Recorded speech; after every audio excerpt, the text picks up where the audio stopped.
Gimana kabarnya anak-anak? Alhamdulillah baik, Pak. Baik ya, baik ya. Ya, baik. Ya di sini Bapak akan menerangkan tentang materi ekonomi, yaitu hukum ekonomi. Ada yang tahu hukum ekonomi pengertiannya? Tidak tahu, Pak. Ya, hukum ekonomi itu adalah hubungan peristiwa ekonomi yang satu dengan peristiwa yang lainnya. Iya, misalnya di sini bila BBM naik, itu akan mempengaruhi ongkos angkut yang naik. Ya jadi gini, peristiwa ekonomi, misalnya pemerintah menaikkan harga BBM, itu akan mempengaruhi ongkos angkut yang naik.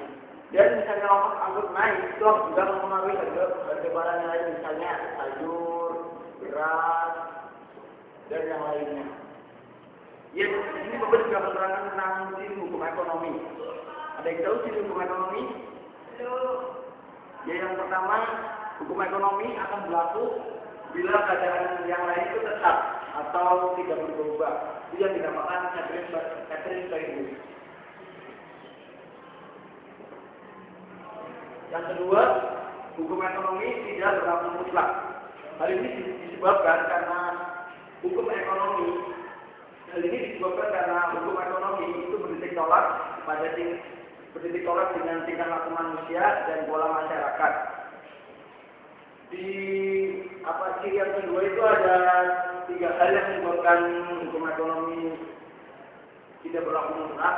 Yang pertama itu adalah tingkah laku yaitu tentang kesenangan manusia terhadap suatu barang yang berubah-ubah atau biar-biar. Contohnya, misalnya kita akan membeli barang, misalnya barangnya satu dengan barang yang itu lebih bagus dengan barang yang satunya, yang misalnya barang A itu lebih bagus daripada barang B, maka manusia itu akan memilih barang yang A. Dan yang kedua itu adalah barang substitusi atau barang pengganti, dan yang ketiga adalah pendapatan masyarakat yang berubah-ubah.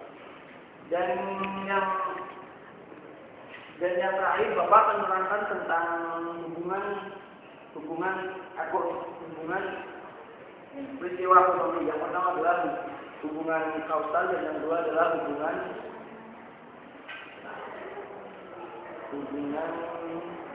fungsional. Hubungan kausal yaitu gejala ekonomi satu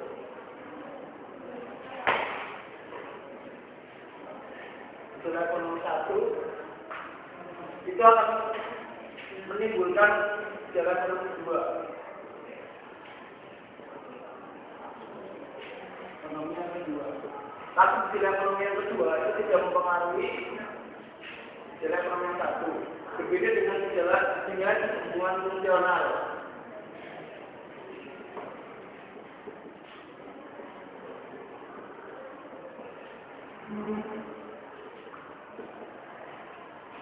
Untuk yang fungsional itu gejala ekonomi yang kedua itu mempengaruhi gejala ekonomi yang satu.